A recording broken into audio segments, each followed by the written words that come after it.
बिस्मिल्लाहिर्रहमानिर्रहीम। जिस तरह कि आप लोगों को पता है कि तिलिस्माती नोट का अमल हमारे यूट्यूब चैनल पे चला था और हम अपने अदारे में तिलिस्माती नोट का अमल तैयार भी करते हैं।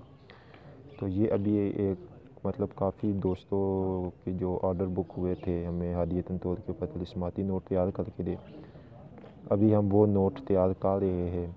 और ये आप देख रहे हैं कि ये भी एक नोट हम तैयार कर रहे हैं और इसके ऊपर अभी ज़ाफ़रान और कस्तूरी से नक्श बनेगा। ये आप देखें, ये ज़ाफ़रान और कस्तूरी बीच में मिक्स पड़ी हुई है, इसको अभी हम मिक्स कर रहे हैं, ठीक है।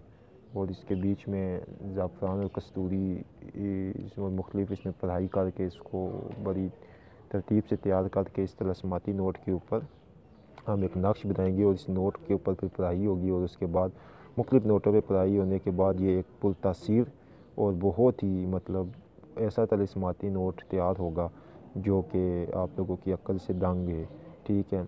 और इससे बहुत ज़्यादा इसकी ख़ासियत ये है कि रिज़्क़ में बेनताब बरकतें होती है, दस्ते गैब। और उसके अलावा इसका सबसे बड़ी ख़ासियत ये है कि ये नोट आपके पास रहेगा तो आप जितने भी नोट खर्च करेंगे आप देखेंगे कि कुछ टाइम बाद वो आपके पास मौजूद होंगे।